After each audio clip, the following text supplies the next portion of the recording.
அருட்பெருஞ்சோதி அருட்பெருஞ்சோதி தனிப்பெரும் கருணை அருட்பெருஞ்சோதி. எல்லா உயிர்களும் இன்புற்று வாழ்க, வள்ளல் மலரடி வாழ்க வாழ்க, கொல்லா விரதம் குவள எல்லாம் ஓங்குக, நல்லோர் நினைத்த நலம் பெறுக, நன்றி நினைத்த எல்லோரும் வாழ்க இசைந்து. உலக மக்களே, அறிவார்ந்த அன்பர்களே, ஆண்மநேய ஒருமைப்பாட்டுடைய அன்பர்களே, அருட்பெருஞ்சோதி ஆண்டவருடைய திருவிளையாடலை பார்த்து கொண்டிருக்கிறோம். அருட்பெருஞ்சோதி ஆண்டவருடைய திருவிளையாடல் இந்த பிரபஞ்சம் தோன்றிய காலத்திலிருந்தே எத்தனையோ திருவிளையாடல்கள் நடந்து கொண்டிருந்தன. வெளி உலகத்திற்கு யாரும் அருட்பெருஞ்சாண்டவர் ஒரு இறைவன் இருக்கிறார் என்பதையும் அவருடைய திருவிளையாடல்களை எல்லாம் யாரும் கூறவில்லை என்பதுதான் உண்மை. அப்போ அருட்பெருஞ்சோதி ஆண்டவர் இந்த 4 யுகங்களிலுமே கடைசி யுகமான கலியுகத்தில் அவருடைய கடைசி திருவிளையாடல்களை 1823ஆம் ஆண்டு தொடங்கி 30/1/1874 இரவு 12 வரையிலும் அந்த திருவிளையாடலை செய்து கொண்டிருக்கிறார். காரணம், 4 யுகங்களிலுமே தோன்றிய சமயங்களும் மதங்களும் மார்களும் முடிவடைந்த நிலையில் உலக மக்களுக்கு ஒரு ஆன்மீக பாதை வேண்டும் என்பதற்காக, அந்த மார்க்கம் ஒரு மார்க்கம் வேண்டும் என்பதற்காக, அந்த மார்க்கம் சமரசமாக இருக்க வேண்டும், உலக மக்கள் எல்லாம் ஒற்றுமையாக வாழ வேண்டும், இன்புற்று வாழ வேண்டும் என்ற நோக்கத்தோடு சமரச சுத்த சன்மார்க்கத்தை உருவாக்கி தன் மகன் கையில் ஒப்படைப்பதற்காக தனது செல்வ பிள்ளையை ஒரு தாயின் வழியாக இந்த பூலோகத்திற்கு வருவிக்க செய்தார் அருட்பெருஞ்சோதி ஆண்டவர். அவருடைய திருவிளையாடல் தான் பார்த்துட்டு இருக்கோம்.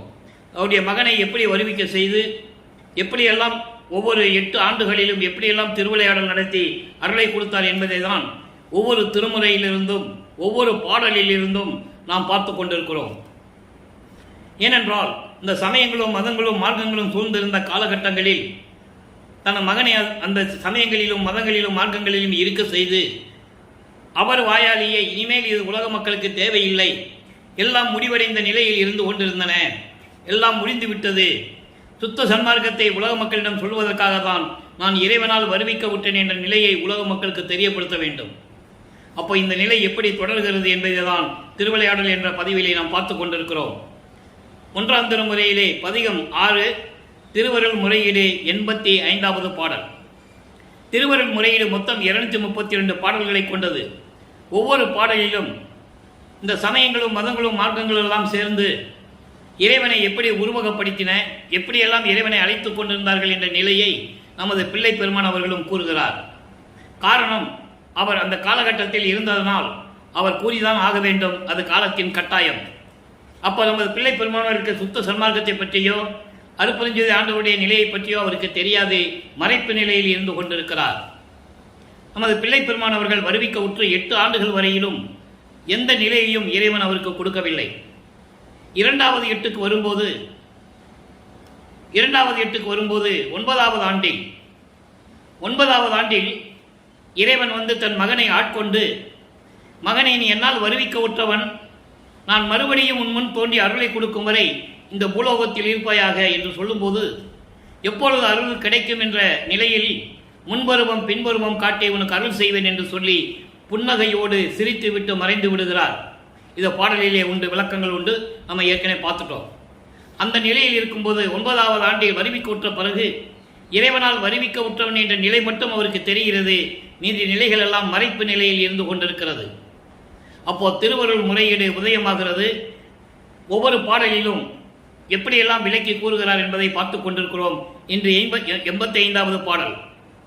என்னை அடைந்து ஆழ்த்திய துன்ப சுமையை இறக்கு எனவே நினை அடைந்தேன், அடி நாயேற்கு அருள நினைவு கண்டாய், வினை அடைந்தே மன வீறு அடைந்து நின்று வேற்றவர்தம் மனை அடைந்தே மனம் வாடல் உன் தொண்டர் மரபு அல்லவே. இது பாடல். இந்த பாடலை விளக்கம் பாருங்க. அதாவது வருவிக்க விட்டவன் நிலை தெரிஞ்சு போச்சு, அவருக்கு வெளியே சொல்ல முடியாது, சொல்லவும் கூடாது, அது தெய்வ ரகசியங்கள், வெளியே சொல்லவும் கூடாது. அந்த நிலையில் அவர் மனம் எப்படி இருந்தது? என்னை சேர்ந்த துன்பங்களின் சுமையை நீக்கி என்று சொல்லி உன்னிடம் அடைந்தேன். ஆனால் நாயை விட கீழ்நிலையில் உள்ள இந்த அடியேனுக்கு அருள வேண்டும் என்று உன் உள்ளத்தில் நினைக்க வேண்டும். உன்னால் வருவிக்க உற்றவன், உன் மகன் நான், மற்றவர்கள் போல என்னை நீ துன்புறுத்திக் கொண்டிருக்கிறாய், மனதில் சுமையை சுமந்து கொண்டு நின்று கொண்டிருக்கிறேன், அதை நீக்க வேண்டும் என்பதற்காக தான் உன்னிடம் சொல்லிக் கொண்டிருக்கிறேன். அதுக்கப்புறம் பாருங்க, என் உள்ளத்தில் நீ நினைக்க வேண்டும், இவனுக்கு அருளை கொடுக்க வேண்டுமே, துன்பப்படுகிறேன் என்று சொல்லி நீ உள்ளத்தில் நினைக்க வேண்டும். என்னை சேர்ந்த வினைகளெல்லாம் சுமந்து கொண்டு மனம் உறுதி தளர்ந்து அயலார்களின் வீட்டை அடைந்து மனம் வாடுவது உன் தொண்டர் மரபுக்கு அழகல்லவே. மனம் வாடி இதை மற்றவங்கிட்ட சொல்லுவதற்காக இன்னொரு வீட்டுக்கு போய் நான் உங்கள்கிட்ட சொல்லிட்டு இருக்கணுமா? இது உனது தொண்டுக்கு மரபல்லவே. விரைவில் வந்து அருள்வாயாக என்று சொல்லி இந்த பாடலை அருளியிருக்கிறார்கள். ஆக இறைவென்ற முறையீடு செய்கிறார். அருள் வேண்டும், என்னை வந்து ஆட்கொள்ள வேண்டும் என்று 9வது ஆண்டில் இறைவென்ற முறையீடு செய்கிறார். இப்போ முறையீடு செய்கிறார். இப்போ 16வது ஆண்டு வரைக்கும் ஈரட்டு முடியக்கூடிய நிலையில் என்ன நடந்தது என்பதை தான் அடுத்த பதியத்திலே பார்க்க போகிறோம். 13வது ஆண்டு தொடக்கத்திலே திருவொற்றியூர் சொல்லுகிறார். மனம் அங்கே போக சொல்லுது. போக சொல்றதுன்னு சொல்றதை விட அருட்பெருஞ்சாண்டவர் தன் மகனை அங்கே அழைக்கிறார், மனதை தூண்டி விடுகிறார். அடுத்த கட்டத்துக்கு போகணும். இப்போ உருவ வழிபாடு செய்யணும், அதுக்கப்புறம் மந்திரங்கள் சொல்லி வழிபாடு செய்யணும், சரியை கிரியை, அப்புறம் யோக நிலையிலிருந்து செய்யணும். இந்த முன்னாங்க 12 நிலையை தன் மகனை கடக்க வைக்க வேண்டும். அவர் அறியாமலேயே அந்த நிலையை அவர் கடந்து கொண்டிருக்கிறார், அருட்பெருஞ்சாண்டவர் கடக்க செய்து கொண்டிருக்கிறார் என்பதை தான் பார்த்து கொண்டிருக்கிறோம். இப்போ 2ஆம் திருமுறை அபராதத்து ஆற்றாமை என்ற ஒரு பதிகம். எத்தனையோ பதிகங்களை நம்ம பார்த்தோம். நமச்சிவாயம் சொல்லு, நமச்சிவாய் என்று திருநீரிடு, சிவாயனம் என்று சொல்லு வழிபடு, தியாகராஜ பெருமான் சொல்லுவார், சொக்கநாதன் சொல்லுவார், மாசிலாமணி சொல்லுவார். இப்படி பல பெயர்களை சொல்லி அழைத்து கொண்டிருப்பார். சொல்லி தான் ஆகணும். ஏன்னா இவரும் திருநீர் பூசிக்கிட்டு உத்தராஜ குட்டையை போட்டுக்கிட்டு மந்திரம் சொல்லிக்கிட்டு வேதங்களை சொல்லிக்கிட்டு இறைவனை வழிபட்டுக்கிட்டு இருக்காரு. பட்டுதான் ஆகணும். சரியை கிரியை யோக நிலையை கடக்கணும்ல, முன்னாங்க 12 நிலையை கடக்கணும். அவர் அறியாமலேயே அவர் கடந்து கொண்டிருக்கிறார். இந்த அபராதத்து ஆற்றாமை என்ற பதிகத்திலே இன்றைக்கு 4வது பாடல். அபராதத்து ஆற்றாமை என்பது தன்னைத்தானே இறைவனிடம் சொல்லி அபராதத்தை விதிக்க வேண்டும். விதிப்பாயா விதிக்க மாட்டாயா? நான் என்ன செஞ்சா தகும்? நான் இந்த நிலையில் இருந்து கொண்டிருக்கிறேன். சகிக்க முடியாமல் தன்னுடைய துன்பங்களையும் துயரங்களையும் சகிக்க முடியாமல் இறைவனிடம் வேண்டுவது, அதான் அபராதத்து ஆற்றாமை. நீ அபராதம் கொடுப்பையா, தண்டிப்பையா, தண்டிக்க மாட்டையா, இல்லை என்னதான் என்ன செய்ய போற? இந்த நிலை உருவாகும் போது இந்த பதிகம் உருவாகிறது. அந்த பாடலை பார்க்க போறோம். இல்லை என்பதனுக்கு அஞ்சிடேன், நாய்க்கும் இணையேன், இழிவிலேன், துயருக்கு ஓர் எல்லை மற்ற அறியேன், ஓதியனேன், என்னை என் செய்தால் தீருமோ அறியேன். இந்த பாடல் 8 வரி, முதல் 4 வரைக்கும் பார்ப்போம். அதாவது மற்றவங்க ஏதாவது கேட்குறாங்கன்னா இல்லைன்னு சொல்றது கூட, இல்லைன்னு சொல்றதுக்கு நான் அஞ்சுறது இல்லை, ஓப்பனாக சொல்லிடுறது. என்கிட்ட ஒன்றும் இல்லைப்பான்னு சொல்லிடுறது. ஏன்? நீ எதுவும் எனக்கு கொடுக்கல. நான் மற்ற இடத்துல போய் பிச்சை எடுக்க மாட்டேன். நீ பிச்சை எடுக்கலாம். வீட்டுக்கு போய் சோறு எடுத்து பிச்சை எடுத்து சாப்பிடுவேன். நீ பிச்சை தைரியமாக நீ எடுப்ப, நான் எடுக்க மாட்டேன். ஆக இல்லைன்னு சொல்றதுக்கு கேட்குறவங்களுக்கு இல்லைன்னு சொல்றதுக்கு கொஞ்சம் கூட கூச்சப்பட மாட்டேன். இல்லைன்னு சொல்லிடுவேன். என்கிட்ட இருந்தால் தானே கொடுக்கறதுக்கு. இல்லைன்னு சொல்லிடுவேன். நாயை விட கேவலமானவன், நாயை விட தெருவில் சுற்றி திரிந்து கொண்டிருக்கின்ற நாயை விட கீழ்நிலையில் இருந்து கொண்டிருக்கிறேன். இழிவான நிலையில் இருந்து கொண்டிருக்கிறேன். ஏன் சொல்றாரு? அவரால் வருவிக்க விட்டு அவ்வளவு துன்பங்களை பட்டுக் கொண்டிருக்கிறார். உயிருக்கோர் எல்லை மற்ற அறியேன், துயருக்கு ஓர் எல்லை மற்ற அறியேன். துன்பங்களை எல்லையில்லாத துயரங்களை அனுபவித்துக் கொண்டிருக்கிறேன். ஓதியனேன் என்பது, ஓதி என்பது ஒரு மரம், ஒரு வகையான மரம். அந்த மரம் எதுக்குமே உபயோகப்படாது. வீட்டு பொருள் செய்வதற்கு உபயோகப்படாது, எதுக்குமே உபயோகப்படாது ஓதி மரம். அந்த மரம் போல யாருக்கும் உபயோகம் இல்லாமல் இருந்து கொண்டிருக்கிறேன். என்னை என் செய்தால் தீருமோ அறியேன். நீ சொல்லு, என்னை என்ன செய்யலாம்? உன்னால வருவிக்க விட்டுறேன், அருளை கொடுக்கல, உன்னிடம் முறையீடு செஞ்சுட்டு இருக்கேன். இந்த நிலையில் நான் இருந்து கொண்டிருக்கிறேன். என்ன செய்யலாம்? நீ என்னை என்ன செஞ்சா தகும்? எனக்கு தெரியல, நீ சொல்லு. அதுக்கு பிறகு கல்லை வில்லாக்கும் கருணை வாரதியே, கல்லை வில்லாக்கும் கருணை வாரதியே. கல் என்பது இமயமலை. இமயமலையை வில்லாக வளைத்த இறைவன், கருணையின் மாக்கடல். வாரதி என்றால் கடல். வாரி என்றால் கடல். கருணைமா கடலே, கண்ணுதல் உடைய செங்கனியே, நெற்றிக்கண் உடைய இறைவனே, தில்லைவாழ் அரசே, தெய்வ மாமணியே, திருவொற்றியூர் வரும் தேவே. இப்போ திருவொற்றியூரில் இருந்துட்டு இது சொல்றார். தில்லையில் இருக்கின்ற இறைவன், திருவொற்றியூரில் இருக்கின்ற இறைவன், இமயமலையை வில்லாக வளைத்த இறைவன், நெற்றிக்கண் உடைய இறைவன் எல்லாம் சொல்றாரு. ஏன்னா அந்த நிலையில் அவர் சொல்லிதான் ஆகணும். சமயங்களும் மதங்களும் மார்க்கங்களும் சூழ்ந்த காலகட்டங்களில் அவர் அதை செஞ்சுதான் ஆகணும். வேற வழியே இல்லை. இந்த நிலையில் இருக்கும்போது இந்த பதியத்தில் இருக்க பாடல்களை நமக்கு உருவாக்கி தந்திருக்கிறார்கள் நமது பிள்ளை பெருமான் அவர்கள். அதை பார்த்து கொண்டிருக்கிறோம். இப்போ 2:8 வரைக்கும், வருவிக்க 16 ஆண்டுகள் வரைக்கும் இதே நிலை அவருக்கு தொடர்கிறது. அப்போ 3வது 8க்கு செல்கிறார். 3 24. 17வது ஆண்டிலிருந்து 24 ஆண்டுகளுக்குள், அந்த 8 ஆண்டுகளுக்குள் என்ன நடந்தது அதை ஒரு பதியத்திலே 3வது திருமுறையிலே ஒவ்வொரு பதியமாக நமக்கு அதை அருளியிருக்கிறார்கள். இப்போ என்ன பண்றது? நிலை மாறுகிறது. திருவொற்றியூரிலே தியாகராஜ பெருமானுடைய பவனியை பார்ப்பதற்காக தெருவிலே நின்று கொண்டிருக்கிறார்.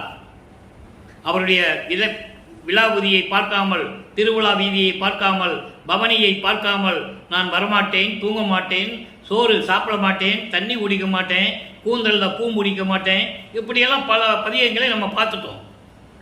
இப்போ அவர் பவனியை பார்த்து விட்டு என்ன சொல்லுகிறார்?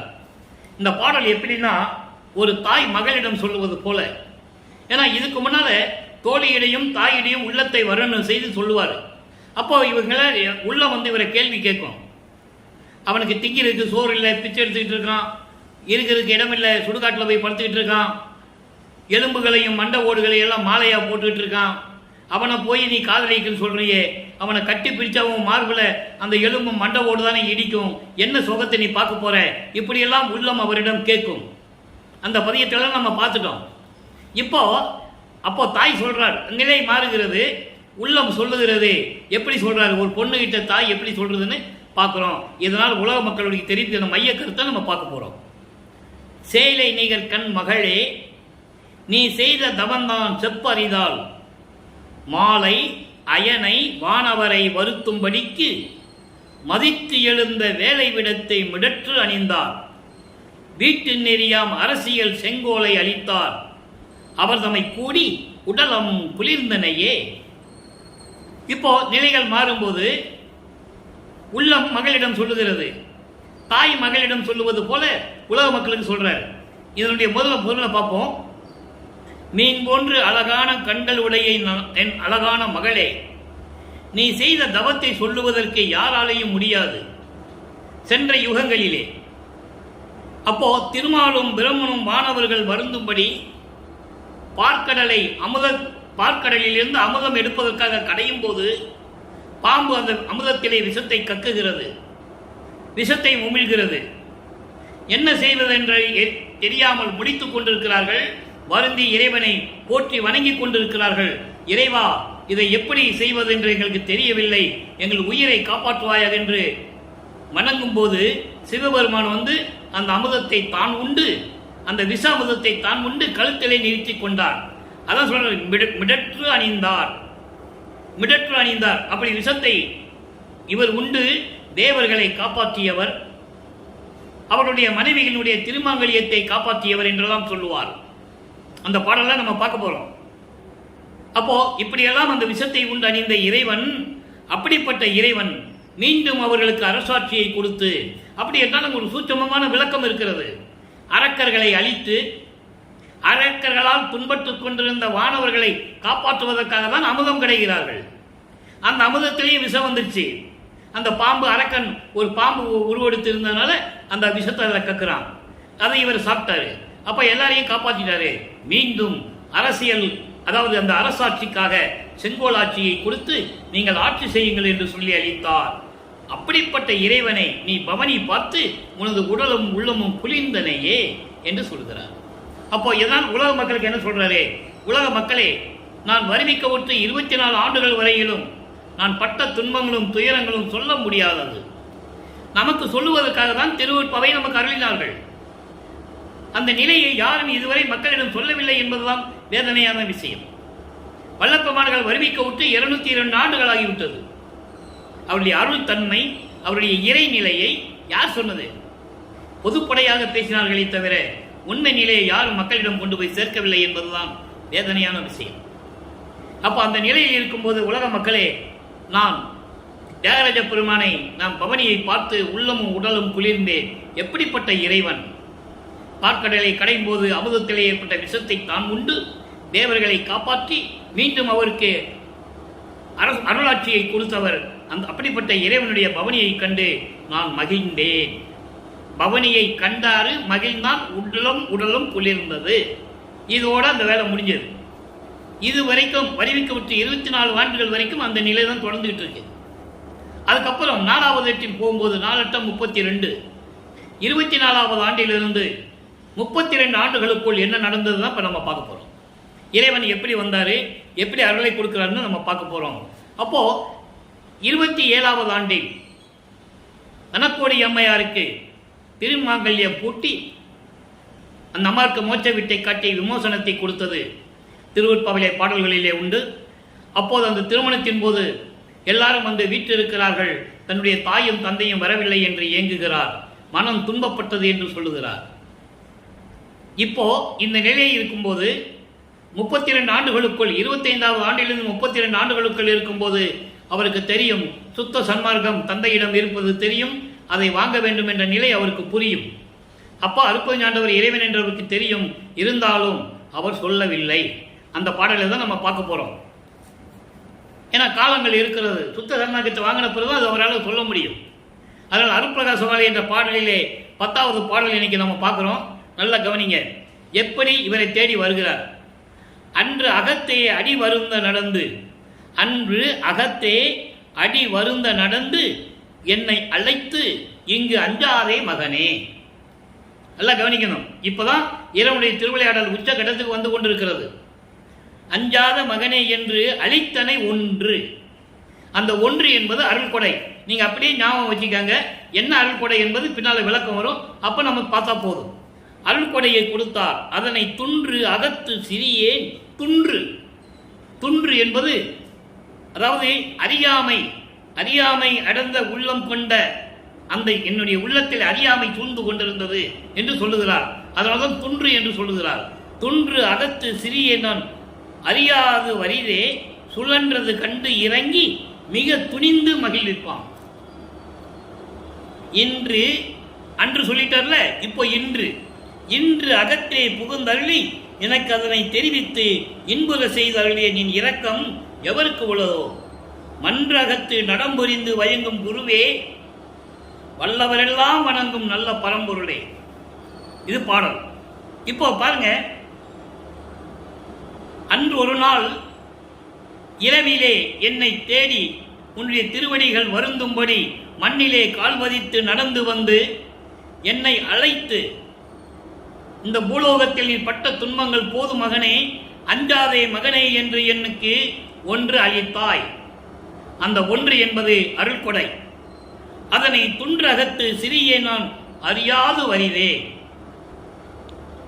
என்னை என்னவென்று தெரியாமல் இருந்த போது நீ அஞ்சாதே மகனே என்று சொல்லி எனக்கு இந்த பொருளை கொடுத்தாய். சுழன்றது கண்டு இறங்கி, நான் துன்பப்பட்டது கண்டு இறங்கி எனக்கு அதனை தெரிவித்து, எதனை தெரிவித்து, எப்படி சமயங்களையும் மதங்களையும் மார்க்கங்களையும் விட்டு எல்லா பற்றுகளையும் விட்டு வர வேண்டும் என்ற நிலையெல்லாம் எனக்கு தெரிவித்து மிக துணிந்து மகிழ்விப்பான். உறுதியோடு எனக்கு மகிழ்வை கொடுத்தால் அந்த இறைவன் இன்புற செய்து அருளிய நின் இரக்கம் எவருக்கு உள்ளது? உன்னை தவிர யாருக்கு இந்த இரக்கம் உள்ளது? மன்ற அகத்து நடம்புரிந்து வயங்கும் ஒரு குருவே. அம்பலத்திலே அருள் நடனம் செய்து கொண்டு அருளாட்சி செய்து கொண்டிருக்கின்ற ஒரே ஒரு கடவுள் நீதான். வல்லவர் எல்லாம் வணங்கும். வல்லவர்கள் என்றால் தேவர்கள். பிரம்மன், திருமால், ருத்திரன் முதல் இந்த ஐவரும் தேவர்களும் எல்லாரும் வணங்கக்கூடிய பரம்பொருளை என்று சொல்லி இந்த பாடலும் கருளியிருக்கிறார்கள். ஆக இந்த பாடலுடைய மைய கருத்து, இறைவன் இவர் என்ன சொல்றாரு? இனிமே நான் எங்கேயும் போறதில்லை, அறைக்குள்ள இருந்துட்டு கதவை சாத்தி தாழ்பால் போட்டுக்கிட்டார். உடனே இறைவன் இனிமே மகனை சோதிக்க கூடாது என்று சொல்லி திருவழியாக வருவதாக திருவழியிலே நடந்து வந்து கதவை திறப்பித்து அங்கேயே இருந்து கொண்டு வா மகனே என்று அஞ்சாதே மகனே என்று அழைத்து கையிலே ஒரு அருள் கொடையை கொடுத்தாய். அப்போ அருள் கொடையை வாங்கிட்டார். என்ன அருள் என்பதை நம்ம பின்னால் பார்க்க போகிறோம். அருள் வாங்கிய பிறகு என்ன செய்வதென்று தெரியாமல் அது விளக்க வேணும்ல. அருள் கொடையை கொடுத்தாச்சு, அதை எப்படி செய்யணும், எப்படி செயலாற்றணும் இதை தெரியாமல் நான் மனம் சுழன்று நின்று கொண்டிருந்த போது, மனம் கலங்கி நின்றிருந்த போது என் மீது தயவுடையும் கருணையுடையும் இறங்கி அதை தெரிவித்தார். என்ன செய்ய வேண்டும், எப்படி செயலாற்ற வேண்டும் என்று தெரிவித்து இன்புற செய்து அருளிய அந்த கருணை குணம் எவருக்கு உள்ளது? அம்பலத்திலே அருளாட்சி செய்து கொண்டிருக்கின்ற இறைவனே, பரம்பொருளே, தேவர்களெல்லாம் வணங்கக்கூடிய இறைவனே என்று சொல்லி இந்த பாடலை நமக்கு அருளியிருக்கிறார்கள். ஆக 32வது ஆண்டில் இது நடந்து முடிந்து விட்டது. இப்போ சுத்த சன்மார்க்கத்தை வாங்கணும். அப்படிய நிலைகள்லாம் எப்படி இருக்கு? 6ஆம் திருமுறை வரும்.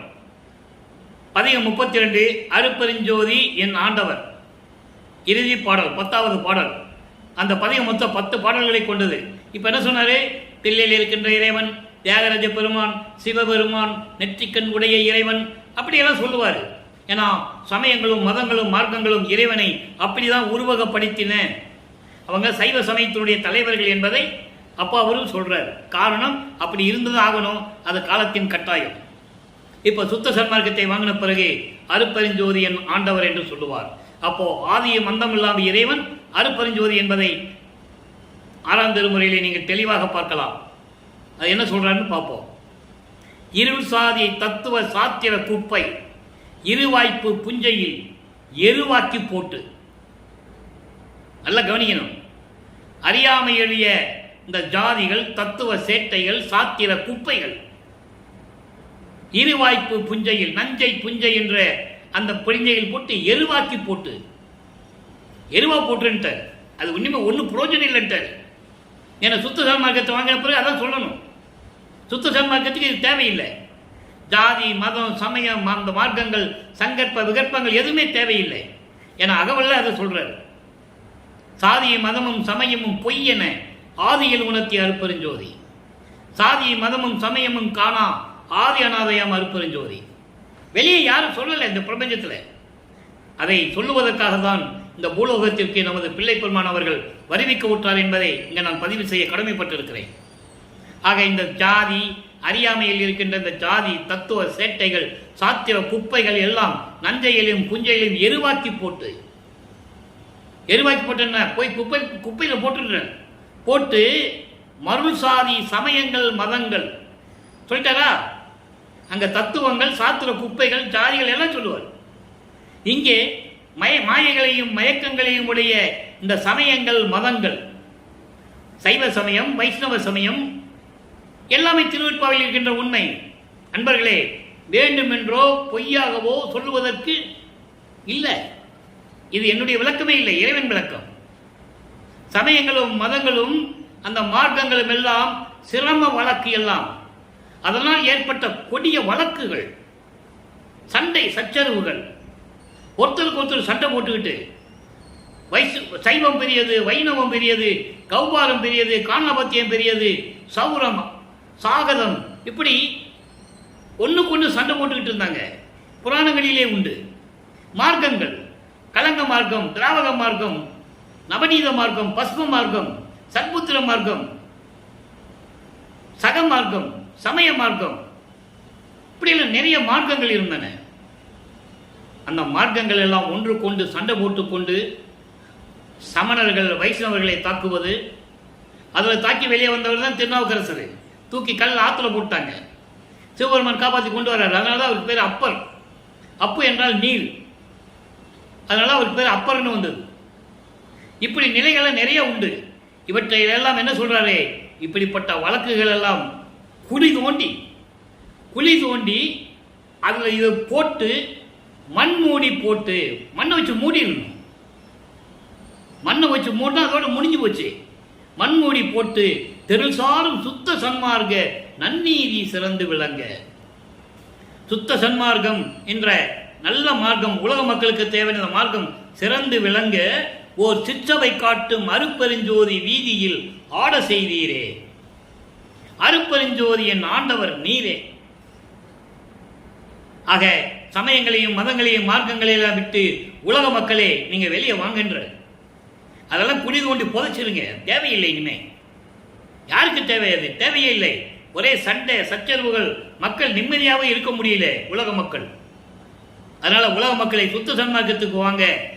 அப்படிப்பட்ட மார்க்கத்தில் இருந்து கொண்டு அருப்பெருஞ்சோதி நன்னெறியில் வீதியில் நன்னெறியில் என்னை ஆட செய்தீரே, இருக்க வைத்து செயலாற்ற வைத்தீரே, அருப்பெருஞ்சோதி என் ஆண்டவர் நீரே அப்படின்னு சொல்லி இந்த பதிகத்தை நமக்கு அள்ளி இருக்கிறார்கள். அடுத்த பதிகம் பாருங்க, 45 அச்சோ 10 10வது பாடல். அச்சோ 10 என்பது ஏற்கனவே விளக்கம் கொடுத்திருக்கேன். அச்சோ என்பது இறைவனுடைய அருளை பெற்றுக்கொண்டு வியப்பாக சொல்லுவது, அந்த அதிசயங்களை சொல்லுவது, 10 நிலைகளில் சொல்லுவது, அதான் 10 என்று சொல்றார். சாதியை நீல் சமயத்தை மதத்தை எல்லாம் விடுவித்து. அப்புறம் ஏன் அங்க இருந்தாரு? 32 ஆண்டுகள் வரைக்கும் இருக்க வச்சார்ல, அதை நீக்கணும்ல. சுத்த சன்மார்க்கத்துக்கு வரும்போது அதெல்லாம் இருக்கக்கூடாது. நம்மளை என்ன சொல்றாரு இறைவன்? என்ன சொல்றாரு? நீங்க நேரம் வாங்கன்றார். ஏன் சொன்னார்னா, நான் அங்கே இருந்துட்டேன். 32 ஆண்டுகள் வரைக்கும் சென்னையிலே நான் இருந்தபோது சமயங்களிலும் மதங்களிலும் மார்க்கங்களிலும் எவ்வளவு பற்று வைத்திருந்தேன் என்று எல்லாருக்குமே தெரியும். பேருபதேசத்தில் சொல்றாரு, சுத்த சன்மார்க்க கொடியை கட்டி பேருபதேசம் சொல்றாரு. நான் இருந்தேன், அப்போ எனக்கு அற்ப அறிவாக இருந்தது. அற்ப அறிவு என்பது எனக்கு அறியாமையில் இருந்தேன், எனக்கு தெரியாதுன்னு சொல்றார். வெளிப்படையாகவே இறைவன் சொல்கிறார். காரணம், என் தந்தை அருப்பஞ்சாண்டவர் இருக்க சொன்னார், இருந்தேன். வேண்டாம் என்று சொன்னார், வந்துவிட்டேன். உங்களுக்கு சொல்ல சொன்னார், சொல்லிட்டேன். அவர் வர்ற நேரம் வந்துருச்சு, அருப்பஞ்சாண்டவர் வர்ற நேரம் வந்துருச்சு. நீங்க நேரம் வாங்க, அங்கெல்லாம் போக வேண்டாம், அதெல்லாம் நமக்கு தேவையில்லை. சாத்திர குப்பைகள் அதான் சொல்லிட்டாரு, எல்லாம் மண்மூடி போட உள்ள போடுங்கட்டாரு. அதான் சொல்றாரு, சாதியை நீல் சமயத்தை மதத்தை எல்லாம் விடுவித்து, எல்லாவற்றையும் நீக்கி நீல் சமயம் என்று சொல்றார். சமயங்கள் எத்தனையோ இருக்கின்றன, மதங்கள் இருக்கின்றன, சாதிகள் இருக்கின்றன, அவற்றையெல்லாம் நீக்கி விடுங்கள் என்று சொல்லுகிறார். ஆனால் துரதிர்ஷ்டம் என்னவென்றால், அவரிடமிருந்து மாணாக்கர்கள் என்று சொல்லப்பட்டவர்கள் கூட இருந்தவர்கள் எல்லாம் ஜாதி பெயரை பெற்றுக் கொண்டிருந்தார்கள். பேருக்கு பின்னால ஜாதியை போட்டுக்கிட்டு இருப்பாங்க. முதலியார் என்றும் செட்டியார் என்றும் ஐயர் என்றும் எப்படியோ போட்டுக்கிட்டு இருந்தார்கள். அதனால்தான் அவர்களால் அந்த நிலையை அடைய முடியவில்லை. பெருமான் இருக்கும்போதே வளர்ப்பமான் தோன்றும் துணையான காலத்திலேயே கூட இருந்தவர்கள் செய்யவில்லை. அதனால் சுத்த சன்மார்க்கம் மக்களிடம் போய் சேரவில்லை. யாரும் இதை மக்களிடம் கொண்டு சேர்க்கவில்லை. இது வெளிப்படையான உண்மை, யாரும் மறுக்க முடியாது. 202 ஆண்டுகள் ஆகியும் சுத்த சன்மார்க்க மக்கள் கிட்ட யாரும் போய் கொண்டு போக முடியல. அப்போ இதெல்லாம் நீக்கி என்னை ஞான நீதியிலே, ஞான நீதி சுத்த சன்மார்க்க நீதியிலே, சுத்த சிவ சன்மார்க்க நிலைதனிலே, ஞான நீதினே சொல்றாரு. அங்கதான் சுத்த சன்மார்க்கம் உருவாகும்.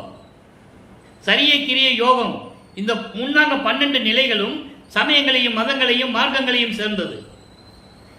சின்னம்பிடியில சொல்லுவார், பன்மார்க்கம் கடந்தேன் என்று சின்னம்பிடி 12 மேல் நின்று சின்னம்பிடி. 12 மேல் நின்பது 13வது நிலை, அதான் திரையோதச நிலை, அதான் ஞான நிலை. அப்படி ஞான நிலையிலே இருந்து சுத்த சிவசன்மார்க்க நிலைதனிலே நிறுத்தினானை, இவரை நிறுத்தினானை, என்னை அந்த நீதியிலே நீத்தி கொண்ட இறைவனை, அருப்பெருஞ்சோதியை, பாதியை ஒன்றானவனை, பாதியை ஒன்றானவனை. இது விளக்கம். சமயங்களிலும் மதங்களிலும் மக்கள் என்ன சொல்லுவாங்கன்னா, பாதிய பார்வதிக்கு கொடுத்த உடம்பு, அந்த பாதி ஒன்றானவனை என்று சொல்லுவார்கள். அது ஒரு பக்கம், அதனுடைய விளக்கங்கள் உண்டு. ஆனால் இங்கே பாதி ஒன்றானவனை என்பது பரனை, பரன், பரம்பரன், பராபரன் அப்படின்னு சொல்லுவார். பரவெளி, பரம்பரவெளி, பராபரவெளி. பரனை என்பது சுத்த தேகமுடைய இறைவன். சுத்த தேகம் சொல்லும்போது இதெல்லாம் இருக்கக்கூடாது. உடம்புல பாதி பொம்பளை இருக்கணும், அது கங்கை இருக்கணும், என்ன பாம்பு சுத்திட்டு இருக்கணும், கையில சூழாயுதம் இருக்கணும், இதெல்லாம் இங்க வரவே வராது. அப்படிப்பட்ட பரனை, அதான் பாதியை ஒன்றானவனை என்று பொருள். பரனை என்பது சுத்த தேகமுடைய இறைவனை. அடுத்து பரம்பரனை, பரம்பரனை, பிரணவதேகமுடையவன். நினைச்சா நினைச்ச இடத்துல இருக்கும், ஆனால் பிடிக்க முடியாது. இறைவனுக்கு உருவம் இல்லை. பரம்பரை, பரம்பரனை, பிரணவதேகம் உடையவனை, பராபரனை, ஞான தேகம் உடையவனை. அப்போ முத்தேகத்தை இங்கே சொல்றாரு. சுத்த தேகம், புரண தேகம், ஞான தேகம் உடைய இறைவனை, அருப்பெருஞ்சோதியை. அதான் சொல்லுவாரு, அவர் என்னோட கலந்ததனால் அந்த முத்தேகத்தையும் எனக்கு கிடைத்து விட்டது என்று சொல்லுவார். எல்லாமே இறை அருளுடைய வந்தவர். அவர் மறைப்பு நிலையில் இருந்து கொண்டதனால் அந்த நிலை அவருக்கு ஏற்படுகிறது. அப்படிப்பட்ட 3 தேகங்களை உடைய இறைவனை பதி அனாதி, ஆதியை, ஆதி அனாதியான கடவுளை, அருப்பெருஞ்சோதியை. சிற்றம்பலத்து என் அருப்பெருஞ்சோதியை பெற்றேன், அச்சோ அச்சோ. திருச்சிற்றம்பலத்திலே என் அருப்பெருஞ்சோதியை பெற்றேன், அச்சோ அச்சோ. இப்படிப்பட்ட இறைவனை நான் பெற்றுவிட்டேன் என்று சொல்லுகிறார். அதிசயத்தை சொல்லுகிறார். ஆக உலக மக்களே, இதிலிருந்து நீங்கள் நல்லா புரிஞ்சுக்கணும். வல்லப்பமான் எந்த நிலையில், கடவுள் நிலையில் இருந்தார் என்பதை திருவிற்பாவிலே எப்படியெல்லாம் கூறியிருக்கிறார் என்பதை நீங்கள் புரிந்து கொள்ள வேண்டும். அதோடு மட்டுமல்லாமல் இறைவனுடைய திருவிளையாடல் எப்படியெல்லாம் நடந்தது பாருங்க. அடுத்து பாருங்க, அடுத்த ஒரு நிலை திரு அருள்கொடை. திரு அருள்கொடை என்பது ஒன்று கொடுத்தாருன்னு சொன்னோம்ல, பாட்டில் சொன்னோம்ல, அற்பகாச மாலையில் கதவு திறந்து வந்து வா மகனே அஞ்சாது என்று சொல்லி என் மீது கருணை கொண்டு ஒரு அருள்கொடையை கொடுத்தார் என்று சொல்லி நம்ம பார்த்தோம். அந்த அருள்கொடை தான் 6ஆம் திருமுறையிலே திரு அருள்கொடை என்ற பதிகத்திலே 10வது பாடலிலே கூறுகிறார். பதிகம் 89, 6ஆம் திருமுறை, திருவருள்கொடை 10வது பாடல். தெருமனை தோறும் அலைந்தேனே. நல்ல கவனிக்கணும், அவருடைய நிலையை சொல்லுகிறார். அவர் சமயங்களிலும் மதங்களிலும் மார்க்கங்களில் இருந்த போது தெரு மனைதோறும் அலைந்தேனே, தெரு தெருவா தெரிஞ்சிட்டு இருந்தேன்னு சொல்றார். சொல்லிதானே ஆகணும், உலக மக்களுக்கு சொல்லணும்ல. எப்படி நிலையில் இருந்தார், சுத்த சன்மார்க்கத்தை பெற்ற பிறகு, இறைவன் ஆட்கொண்ட பிறகு எப்படியெல்லாம் வரலை கொடுத்தாருன்னு சொல்லணும் இல்லை. உலக மக்கள்கிட்ட யார் சொன்னது? யாருமே சொல்லலையே. தெருமனை தோறும் அலைந்தேனே, வீடு வீடாக தெரு தெருவாக அலைந்த என்னை அலையாதே மகனே என்று என்னை சேர்த்து அருளி. அலையாத மகனே, போதுண்டா சாமி, மகனே, இத்தனை ஆண்டுகள் வரைக்கும் நீ துன்பப்பட்டது போதும், இனிமேல் நான் உன்னை சோதிக்க மாட்டேன்.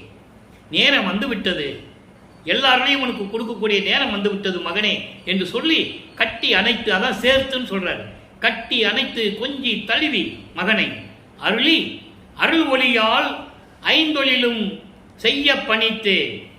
அருள் ஒளியால் ஒரு இடத்துல சொல்லுவாரு, நல்லா கவனிக்கணும் நீங்க.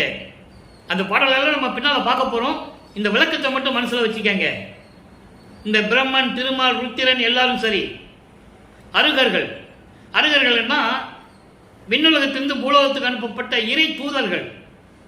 இறை தூதர்கள் எல்லாருமே சரி, இறைவனுடைய அருள் ஒளியால் சிறிதளவு அருளை பெற்றுக்கொண்டு, சிறிதளவு அருளை பெற்றுக்கொண்டு இந்த வையகத்துக்கும் வானகத்திற்கும் மன போனபடி தெரிந்தார்கள். ஒட்டு மொத்தமா சொல்லுவார், அருள் ஒளியால் என்று சொல்லுவார். அதான் இந்த அருள் ஒளியால் இருக்கு. அந்த விளக்கம் தானே உங்களுக்கு. அருள் ஒளியால் இந்த பிரபஞ்சத்தில் தோன்றிய அத்தனை பேருமே, பிரம்மன், திருமால், ருத்திரனிலிருந்து ரிஷிகள், முனிவர்கள், எல்லாத்திலும் இருந்து யாராக இருந்தாலும் சரி, இறை தூதர்கள், நான் இறை தூதவன் என்று சொல்லப்பட்டவர்கள் அத்தனை பேருமே இறைவனுடைய அருள் ஒளியால் சிறிதளவு அருளை பெற்றுக்கொண்டு இந்த வையகத்துக்கு வானகத்துக்கு மனம் போனபடி திரிந்தார்கள். அதோடு மட்டுமல்ல, விளையாடா நின்ற சிறு பிள்ளை கூட்டங்கள் என்று சொல்லுவார். விளையாடா நின்ற சிறு பிள்ளை கூட்டங்கள் என்பது விளையாடக்கூட தெரியாத வயதில் இருக்கின்ற குழந்தைகள், மழலைகள், அந்த அளவில் தான் இருந்தாங்கன்னு சொல்றார். சிறு பிள்ளைகள் கூட்டம் என்று சொல்லுகிறார். எல்லாரையும் கூட்டம் என்று சொல்லுவார். இப்படிப்பட்ட கூட்டங்கள் எல்லாம் இறைவனுடைய அருள் ஒளியால் சிறிதளவு அருளை பெற்றுக்கொண்டு, சிறிதளவு அருளை பெற்றுக்கொண்டு இப்படியெல்லாம் மனமோனபடி தெரிந்து கொண்டிருந்தார்கள் என்றே உலக மக்களுக்கு தெரிவித்திருப்பார். அந்த பாடலுடைய விளக்கங்களை நம்ம போக போக பார்க்க போறோம், நிறைய இருக்கு. இப்போ அந்த அருள் ஒளியால், அவங்க அருள் ஒளியால் சிறிதளவு தான் பெற்றாங்க. ஆனா நான் எப்படி பெற்றேன் என்று சொல்லுகிறார். ஒப்பிட்டு பார்க்க வேண்டும். அந்த அருள் ஒளியால், அந்த அருட்பெருஞ்சோதியின் அருளால் 5 செய்ய பணித்து, 5 ஒட்டுமொத்தமா பிரம்மன், திருமால், ருத்திரன், மகேஸ்வரன், சதாசிவன் சேர்ந்த அந்த 5 தொழிலையும் தனித்தனியாக செஞ்சாங்க. ஒட்டு மொத்தமாக என்ன செய்ய சொல்லி கட்டளை அளித்து அமுது அளித்தார். அமுது அளித்து சும்மா செய்ய முடியுமா? இறைவனுடைய அருள் அமுதம் உண்டாதான் செய்ய முடியும். அருள் அமுதம் அளித்து மருவியனின் மெய்யடியார் சபை நடுவே வைத்து, மெய்யடியார் நல்லா கவனிக்கணும்.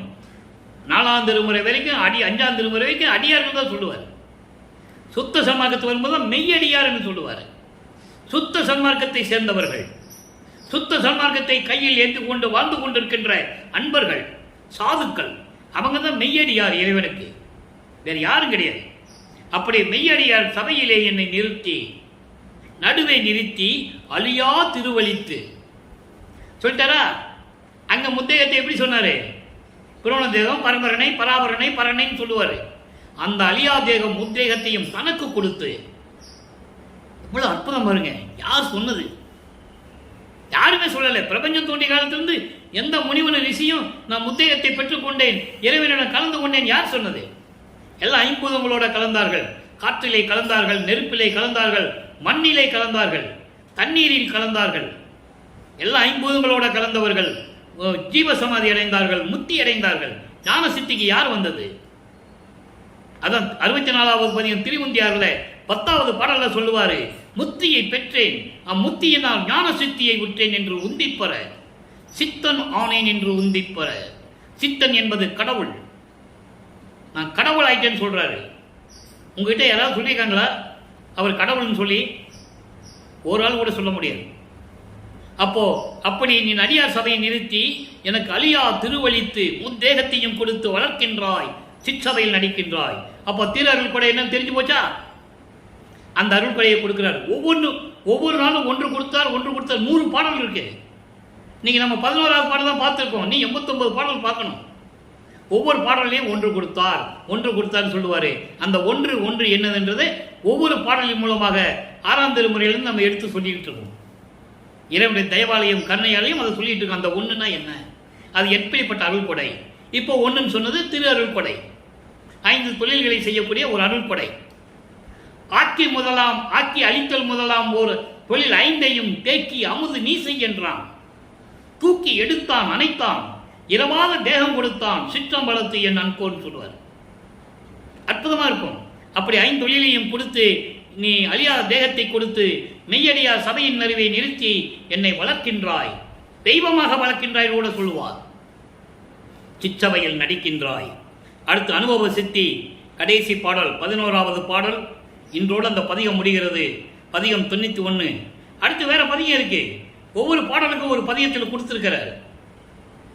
ஒன்று கண்டேன், நல்லா கவனிக்கணும். ஒன்று கண்டேன், ஒரே ஒரு கடவுள், அருட்பெருஞ்சோதி ஆண்டவர், ஒரே ஒரு கடவுள். ஒன்று கண்டேன், திருவம்பலத்தே ஒளி ஓங்குகின்ற நன்று கண்டேன். எங்க போய் பார்க்கிறாரே? அங்க சென்னையை விட்டு வெளியே வரும்போது, உலகியலுக்காக சென்னையை விட்டு வெளியே வரணும் அவரு. அதாவது தினக்கோடி அம்மையாருக்கு மோட்ச வீட்டத்தை கொடுத்துட்டு, அங்க பற்றுகள் எல்லாம் திறந்துட்டு, சமயங்கள் மதங்கள் மார்க்கங்களில் விட்டுட்டு, சரிய கிரிய யோகம் 12 நிலையில விட்டுட்டு, வெள்ளாடை அணிந்து முக்காடு போட்டு அவங்க அங்கே போகணும், திருச்சிற்றம்பலத்து போகணும். அங்கதான் பார்க்கிறாரு. ஒன்று கண்டேன், அருட்பெருஞ்சோதியை கண்டேன், திருவம்பலத்தே ஒளி ஓங்குகின்றது நன்று கண்டேன், உலகெல்லாம் தலைக்க நடம்புரிதல் இன்று கண்டேன். பூலோகத்தில், அதாவது அங்க பார்த்தது சொல்றாரு. அதுக்கப்புறம் பூலோகத்தில் பார்த்தது சொல்றாரு. இன்று கண்டேன், என்றும் சாகாத வரத்தை எனக்கு அருள, என்றும் சாகாத வரத்தை எனக்கு அருள, மன்று கண்டாருக்கு இந்த வாழ்வு உள்ளது என்று மகிழ்ந்தினேனே. எனக்கு சாகாவரத்தை இங்க கொடுப்பதற்காக இங்க வந்துட்டாரு. பூலோகத்துக்கு என்ன தேடி வந்தாரு. இங்க நான் வாங்கிட்டேன். ஆனா என்ன நான் நினைச்சேன் தெரியுமா? சத்திய ஞான சபையை கன்றவர்களுக்கு இந்த வாழ்வு இருக்கிறது என்று சொல்லி நான் மகிழ்ந்தேன். அப்ப நான் அதனுடைய உள்ள அர்த்தம் என்ன? எல்லாரும் சுத்த சன்மார்க்கத்துக்கு வரணும். வடலூர் சத்திய ஞான சபையிலே இறைவனை வணங்க வேண்டும். சுத்த நெறியில் இருந்து கொண்டு வணங்க வேண்டும். புலாலும் புலையும் கொலையும் தவிர்த்திருக்க வேண்டும். உயிர்களை கொலை செய்வதை நிறுத்த வேண்டும். புலால் சாப்பிடுவதை, மாமிசம் சாப்பிடுவதை நிறுத்த வேண்டும். உயிர் இரக்கம் கொள்ள வேண்டும். ஜீவகாரண்ய ஒழுக்கத்தில் இருக்க வேண்டும். இந்த நிலையில் இருந்து கொண்டுதான் நீங்கள் சத்திய ஞான சபைக்கு வர வேண்டும். இது இறைவன் கட்டளை, நான் சொல்லுவதல்ல. வல்லப்பமன் தெளிவாக கூறியிருக்கிறார்கள். கொலையும் புலையும் தவிர்த்தவர்கள் மட்டும் உள்ளே புகவும். ஏன் சொன்னாரு? இறைவனை பார்க்கணும், வர்றவங்க இறைவனுடைய அருளை பெறணும், மரணமில்லா பெருவாழ்வில் அவங்க இருக்கணும். அதை தான் இங்கே சொல்றாரு. நான் மட்டும் இந்த பூலோகத்தில் அவரை நான் பார்க்கல, நான் அங்கே போய் எல்லாம் பார்த்துட்டு வந்துட்டேன். ஆனால் இங்கே எனக்கு சாகாவரத்தை கொடுப்பதற்காக பூலோகத்திற்கு வர்றாரு. அதான் சொல்றாரு, சாகா வரத்தை எனக்கு அருள. நல்லா கவனிக்கணும். சாகா வரத்தை எனக்கு அருள இன்று நான் கண்டேன், இன்று கண்டேன் இந்த பூலோகத்தில் இப்பொழுது. ஆனால் நான் ஒன்று மட்டும் உள்ளத்தில் மகிழ்ந்தேன். ஆக மன்று கண்டாருக்கு இந்த வாழ்வு உளது என்று மகிழ்ந்தனேனே. சத்தியஞான சபையிலே இறைவனை வணங்குகின்றவர்களுக்கு இந்த வாழ்வு எல்லாருக்குமே உண்டு, சாகாவரம் எல்லாருக்கும் உண்டு என்று சொல்லி நான் மகிழ்ந்தேன் என்று சொல்லுகிறார். அப்போ என்ன பண்ணணும்? நம்ம சுத்த சன்மார்க்கத்தில் சேரணும். சுத்த சன்மார்க்கன்றது பெரிய விஷயமே இல்லை. இறைவன் ஒருவன் என்ற நிலையில் இருக்க வேண்டும், அந்த இறைவனுக்கு உருவம் இல்லை என்ற நிலையில் இருக்க வேண்டும். ஜோதி வழிபாடு, ஜோதி வழிபாடு, கொலையும் புலையும் தவிர்த்திருக்க வேண்டும், சமய சங்கற்ப விகற்பங்களை எல்லாம் நீக்கி இருக்க வேண்டும். அவன்தான் அருப்பஞ்சோதி ஆண்டவரை அருளை பெற முடியும் என்பதை உறுதியாக வல்லப்பமான் அவர்கள் உலக மக்களுக்கு தெரிவித்திருக்கிறார் என்பதை நான் பதிவு செய்ய கடமைப்பட்டிருக்கிறேன். ஏதோ கோயிலுக்கு போகிறோம், எல்லா கோயிலுக்கு போகிறோம், அந்த மாதிரி போயிட்டு வந்துடலாம், அப்படிலாம் வரக்கூடாதீங்க. இறைவனை உணர வேண்டும். நினைந்து நினைந்து, உணர்ந்து உணர்ந்து, நெகிழ்ந்து நெகிழ்ந்து, அன்பு நிறைந்து நிறைந்து, ஊற்றலும் கண்ணீர் அதனால் உடம்பு நனைந்து நனைந்து. இறைவனை எப்படி கூப்பிட சொல்றாரு? அருள் அமுதே, நன்னிதியே, ஞான நடத்தரசே, என் உரிமை நாயகனே. இங்க நமச்சிவாயன் சொல்ல சொன்னாரா? சிவாயனமன் சொல்ல சொன்னாரா? சிவசிவன் சொல்ல சொன்னாரா? எப்படி சொல்றாரு பாருங்க. உரிமை நாயகனே, நம்மளை படைத்த இறைவன், நமது தந்தை அவன். அந்த நிலையில் இருந்து கொண்டு நீங்கள் சத்தியஞான சபைக்கு வந்தால் உங்களுக்கும் சாகாவரத்தை கொடுக்க இறைவன் தயாராக இருக்கிறார் என்பதை கூறுகிறார். ஓகே, அடுத்து பதிகம் 96 பொன் வடிவ பேரு 10வது பாடல். இந்த பதிகத்திலே 10 பாடல்கள் உண்டு. மீதி பாடல்கள் எல்லாம் ஒவ்வொரு பாடலுக்கு ஏற்றபடி நம்ம சொல்ல போறோம். இன்னைக்கு தேவையான பாடல் 10வது பாடல். ஒப்பு உயர்வு ஒன்றில்லா ஒருவன் அருப்பெருஞ்சோதி. இந்த வரிக்கை விளக்கம் என்னன்னா, நூல் விளக்கம் எப்படி வேணா சொல்லிடலாம், ஒப்பற்ற நிலையில் இருக்கின்ற இறைவன் சொல்லி. அப்படி இல்லை. இந்த பிரபஞ்சம் தோன்றிய காலத்திலிருந்தே முதலாக ஆதியும் அந்தமில்லா தோன்றிய இறைவன் ஒருவன் தான். அவன் அருப்பெருஞ்சோதி, அவன் என் அப்பன், என் தந்தை, எல்லாம் அல்ல திரு அம்பலத்தான் இப்புவியில் வந்தான். அண்டர்லைன், நல்லா கவனிக்கணும். மகன் அடிக்கடி அங்கே போயிடுவார், விண்ணுலகத்துக்கு போயிடுவார். இங்கே என்ன சொல்லுவாங்க? அவர் எங்கேயா போயிருப்பாருப்பா, ஊர் சுத்த போயிருப்பாரு, ஒரு மாதம் அங்கே இருப்பார், 4 மாதம் வெளியே எங்கேயா போயிடுவார், 6 மாதம் கழித்து வருவார், இப்படி தான் சொன்னாங்க. ஆனால் அவர் என்ன சொல்கிறாரு? நான் இங்கே இல்லாத நேரத்தில் நான் விண்ணுலகத்தில் இருப்பேன், திருச்சி சம்பளத்திலே சிவஞான வெளியிலே நான் இருப்பேன் என்று சொல்லுகிறார். ஆதாரங்கள் திருவற்பாவிலே உண்டு, யாரும் மறுக்க முடியாது. ஆதாரங்கள் எடுத்து காட்ட நான் தயாராக இருக்கிறேன். காணாத நேரத்தில், இங்கே இல்லாத நேரத்தில் அங்கே இருக்காருன்னு சொல்கிறதுக்கு ஆள் இல்லை. அதனால் அவரை பற்றி தெரியறதுக்கு வாய்ப்பு இல்லை மக்களுக்கு. அதை தான் இங்கே சொல்கிறாரு, இப்புவியில் வந்தான். மகன் நான் இங்கே இருக்கேன், எனக்கு வரணும். இப்புவியில், இந்த பூலோகத்தில் வந்தான். இரவி வருவதற்கு முன், இரவி வருவதற்கு முன், ரவி வருவதற்கு முன், அதாவது இரவின்னு சொல்றாரு. சூரியன் வருவதற்கு முன்னால் என்றால் இரவில் வந்தான். அதான் அருட்பிரகாச மாலையில 100 பாடல்ல சொல்லுவார். நம்ம பார்த்துக்கிட்டே வரோம். இரவிலே நடந்து வந்து தெருக்கதவை திறப்பித்து எனக்கு ஒன்று கொடுத்தான் அப்படின்னு சொல்லுவார். அதை இங்க சொல்றாரு, ஒரே வரியில சொல்றாரு, இப்புவியில் வந்தான். ரவி எழுவதற்கு முன், வருவதற்கு முன் இரவில் வந்தான். பாதி இரவில் எழுந்தரிலை பாவியேனை எழுப்பி அவள் ஜோதி அழித்து என் உள்ளகத்தை சூழ்ந்து கடந்து துலங்குகின்றாய். நீதி நடந்தை பேரின்ப நிதி, நான் பெற்ற நெடும் பெற்றை ஓதி முடியாது, என்னை போல் இவ்வுலகம் பெறுதல் வேண்டுவனே. அதான் இங்க சொல்றாரு, மன்றிலே சத்தியஞான சபையிலே இறைவனை பார்க்கிறவர்களுக்கெல்லாம் சாகாவரம் உண்டு என்று கூறுகிறார். அப்ப அந்த சாகா வரத்தை பெற வேண்டும் என்றால் நாம் எப்படி கட்டுப்பாடோடு இருக்க வேண்டும் சுத்த சன்மார்க்கத்தில் என்பதை நீங்கள் புரிந்து கொள்ள வேண்டும். சமயங்களிலும் சமங்களிலும் மார்க்கங்களிலும் ஈடுபட்டுக் கொண்டு இங்க அருப்பறிஞ்சு சொன்னா அவர்கள் கிடைக்காது. அவரே சொல்றாரு, நான் சொல்லல. எல்லா விவரங்களையும் விட்டு தவிர்க்க வேண்டும். அப்படி கொலையும் புலையும் தவிர்த்துதான் நீங்கள் வடலூர் சத்தியஞான சபைக்கு வர வேண்டும் என்று கூறுகிறார். அந்த நிலையில் இருக்கும்போது இறைவன் இரவில் எனக்கு எல்லாமே கொடுத்தார். கருணை தந்தான், கருணை தந்தான், என்னுள் கலந்தான். தான் தான் என்பது இறைவன் அருட்பெருஞ்சோதி. ஒரு நிகழ்வை, ஒரு திருவிளையாடலை எளிமையாக 4 வரியில முடிச்சிட்டார். ஒப்பு உயர்வு ஒன்றில்லா ஒருவன் அருட்பெருஞ்சோதி அப்பன் எல்லாம் வல்ல திரு அம்பலத்தான் இப்புவியில் வந்தான் இரவி வருவதற்கு முன். அப்ப இரவில் வந்தான் என்பதை கூறுகிறார். இதை தான் அற்புதராச மாலையில 100 பாட்டில் சொல்றார். இன்னும் இது வரைக்கும் நம்ம 11 பாடல் தான் பார்த்துருக்கோம். இன்னும் 89 பாடல் அதில் இருக்கு. அற்புதமா இருக்கும். அப்போ இறைவன் வந்து அருளியது, இறைவனுடைய திருவிளையாடல் நடந்து கொண்டிருப்பது, எப்படியெல்லாம் அருளை பெற்றுக்கொண்டார் என்பது எல்லாமே இந்த 4 வரியில இருக்கு. கருணை தந்தான், எல்லா அருளையும் கொடுத்து விட்டான். என்னுள் கலந்தான், என் உள்ளத்தில் கலந்தான். தான் தான் என்பது இறைவன் அருட்பெருஞ்சோதி. அடுத்து 122 பதிகம் ஆடிய பாதம் 12வது பாடல். நல்ல கவனிங்க. ஆடிய பாதம் 12வது பாடல். தாங்கி. இந்த தாங்கின்ற வார்த்தைக்கே விளக்கம் சொல்லணும், 1 மாதம் சொல்லலாம். அவ்வளவு விளக்கங்கள் இருக்கு. தாங்கி என்னை பெற்ற தாயாகும் பாதம், தந்தையுமாகி தயவு செய்யும் பாதம், ஓங்கி என் உள்ளே உரைகின்ற பாதம், உண்மை விளங்க உரைத்த பொற்பாதம். எளிமையான பாடல், விளக்கம் ரொம்ப பெருசு. நம்ம சுருக்கமாக சொல்றோம். தாங்கி. தாங்கி என்றால் இந்த பிரபஞ்சம் தோன்றிய காலத்திலிருந்தே சமயங்களோ மதங்களோ மார்க்கங்களும் தோன்றி மக்களை அதை வழிபட செய்து விட்டார்கள். அந்த நிலையிலே நான் பூலோகத்திற்கு வர வேண்டும் என்பதற்காக என்னை விரும்பி வலிந்து கட்டாயப்படுத்தி ஒரு தாயின் வழியாக என்னை வருவிக்க செய்த தாய் அவர். ஆன்ற சன்மார்க்கம் என்னை ஆன்ற சன்மார்க்கம் அணிபெற என்னைத்தான் ஈன்று அமுதளித்த இனிய நற்றாயேன்னு சொல்லுவார். அதங்க தாயின்ற ஆன்ற சன்மார்க்கம், சமரச சுத்த சன்மார்க்கம் உலக மக்களிடம் சிறப்போடு விளங்க வேண்டும் என்பதற்காகவே என்னை வருவிக்க செய்த தாய், என்னை பெற்றெடுத்த தாய் என்று சொல்லுகிறார். அடுத்த வரியில தந்தையும் ஆகி தயவு செய்த பாதம், தயவும் கருணையும் எல்லா அருளையும் கொடுத்து என்னை ஆட்கொண்ட பாதம். பாதம் என்பது திருவடி, இறைவனுடைய திருவடி.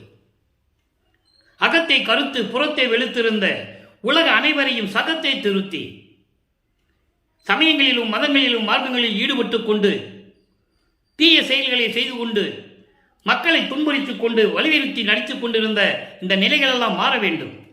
அப்படிப்பட்டவர்களையெல்லாம் இந்த உலகிலே திருத்தி சன்மார்க்கத்தை அடைவித்திட அவரும் இகத்தை பரத்தை பெற்று மகிழ்ந்திடுவதற்கென்றே.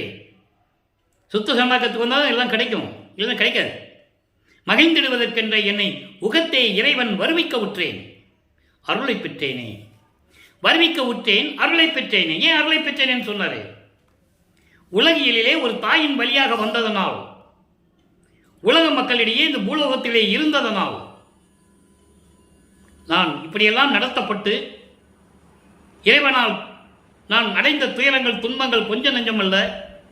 அதையெல்லாம் கடந்து வரும்போது நான் இறைவனை அருளை பெற்றுக் கொண்டுதான் இந்த வழியில் நடந்து கொண்டிருக்கிறேன் என்று சொல்லுகிறார். ஆக உலக மக்களே, இறைவனுடைய நிலையை நீங்கள் புரிந்து கொள்ள வேண்டும். தந்தையுமாகி தயவு செய்யும் பாதம், ஓங்கி என் உள்ளே உரைக்கின்ற பாதம், என் உள்ளத்திலே உறைவிடமாக இருந்து கொண்டு 5 தொழிலையும் கொடுத்து இந்த பிரபஞ்சத்தை இயக்கக்கூடிய எல்லா வல்லமைகளையும் கொடுத்து செயலாற்றிக் கொண்டிருக்கின்ற அவருடைய திருவடிகள், திருவடி பாதம். அதான் சொல்றாரு, உண்மை விளங்க உரைத்த பொற்பாதம். உண்மை விளங்க, இந்த பிரபஞ்சத்தில் மறைக்கப்பட்ட உண்மைகளை எல்லாம் எனக்கு விளங்கும்படி இயற்கை உண்மை விளக்கங்களை எனக்கு விளக்க வைத்து எனக்கு உரைத்த பொற்பாதம், எனக்கு எல்லாம் கற்றுக் கொடுத்து என்னை வழிநடத்திய பாதம் என்று கூறுகிறார். ஆக அன்பர்களை, இறைவனுடைய அருளை திருவருளை எப்படியெல்லாம் பெற்றுக்கொண்டார் என்பதை இன்று பதிவிலே நாம் பார்த்துவிட்டோம். இறைவனுடைய திருவிளையாடல் எப்படியெல்லாம் நடந்தது என்பதையும் பார்த்துவிட்டோம். ஒவ்வொரு பதிகத்திலிருந்தும் ஒவ்வொரு திருமுறையிலிருந்தும் வல்லப்பெருமான் அவர்கள் இந்த மண்ணுலைக்கு பூலோகிற்கு ஒரு தாயின் வழியாக வருவிக்க உற்று 32 ஆண்டுகள் வரையிலும் எந்தவித அருளையும் பெற முடியாமல் அதன் பிறகு அருளை பெற்றுக்கொண்டு சுத்த சன்மார்க்கத்தை பெற்றுக்கொண்டு பற்றுகளையும் பாசங்களையும் பந்தங்களையும் எல்லாம் விட்டுவிட்டு சமயங்களையும் மதங்களையும் மார்க்கங்களில் சொல்லப்பட்ட நெறிகளை எல்லாம் விட்டுவிட்டு திருச்சிற்றம்பலத்தைக்கு போய் சுத்த சன்மார்க்கத்தை வாங்கி கொண்டு மீண்டும் இந்த பூலோகத்திற்கு வந்து இவ்வளவு நிலைகள் எல்லாம் நடந்து கொண்டிருந்தன. இன்னும் பாக்கி இருக்கு. சபையை கட்டினது, தர்மசாலையை அமைச்சது, அதன் பிறகு அருப்பெருஞ்சோதியை வாங்கினது, இறைவனோட இரண்டரை கலந்தது. இவர் கலக்கல, இறைவன் வந்து கலந்து கொள்ளுகிறார். இது சித்தி வளாகத்தில் நடந்தது. சித்தி வளாகத்துடைய மேன்மையையும் எல்லாம் சொல்லணும்ல. சித்தி வளாகம் எவ்வளவு சிறப்பு மிக்கது தெளிவா சொல்லுவாரு. உங்கள் தாய் தந்தை ஆப்தர்களால் செய்யப்பட்ட உதவி எவ்வளவோ அதை விட கோடான கோடி பங்கு கிடைக்கும் இடம் இந்த சித்தி வளாகம். இது சத்தியம் சத்தியம் சத்தியம் என்று சொல்லுகிறார். இறைவனை மக்களிடம் சத்தியம் செய்கிறார் என்றால் அதை நீங்கள் புரிந்து கொள்ள வேண்டும். மக்கள் அறியாமையில் இருந்து கொண்டிருக்கிறார்கள். அந்த அறியாமையை போக்க வேண்டும். அதற்காக சத்தியம் செய்கிறார். அதை நீங்க புரிஞ்சுக்கணும். அவர் வந்து மக்களுக்கு சத்தியம் பண்ணால அவர் ஒரு சாதாரண துறவின்னு சொல்லிடக்கூடாது. நீங்க அப்படிதானே? அது இல்லை. மக்களுடைய அறியாமையை நீக்க வேண்டும். இத்தனை காலாண்டு காலமாக, பல லட்ச ஆண்டு காலமாக இதே அறியாமையில் இருந்து கொண்டிருக்கிறார்கள். இந்த நிலையில் இருந்து மக்களை விடுவித்து வெளியே கொண்டு வர வேண்டும். அதுக்குதான் சித்தி வளாகத்துடைய நிலையை சொல்லுகிறார். ஏன்னா அங்கதான் இறைவன் வந்து மகனோட இரண்டரை கலந்து 30/1/1874 இரவு 12 மணி வரைக்கும் அந்த திருவிளையாடல் முடிகிறது. அதை தான் நம்ம படிப்படியாக பார்த்துக்கிட்டு வரோம். இதுதான் கடைசி கிளைமேக்ஸ். எனவே அன்பர்களே, இப்படியெல்லாம் இருந்து கொண்டிருக்கின்ற வல்லற்பம்மனுடைய அருளை புரிந்து கொண்டு சுத்த சன்மார்க்கத்தில் இணைந்து கொலையும் புலையும் தவிர்த்து உருவ வழிபாட்டை தவிர்த்து ஜோதி வழிபட்டு சுத்த சன்மார்க்க நிலையிலே இருந்து கொண்டு இறைவனை வணங்கி இறைவனுடைய அருளையும் செல்வங்களை எல்லாம் பெற்றுக்கொண்டு இந்த வையகத்திலே வாழ்வாங்க வாழ வேண்டும் என்று இறைவனுடைய தயவோடையும் கருணையோடையும் வாழ்த்தி இந்த வள்ளலார் ஊழியன் விடைபெறுகிறேன். மீண்டும் நாளை சந்திப்போம். நன்றி, வணக்கம். அருட்பெருஞ்சோதி அருட்பெருஞ்சோதி தனிப்பெருங்கருணை அருட்பெருஞ்சோதி. மீண்டும் அருட்பெருஞ்சோதி ஆண்டவருடைய திருவிளையாடல் நாளை தொடரும். நன்றி, வணக்கம்.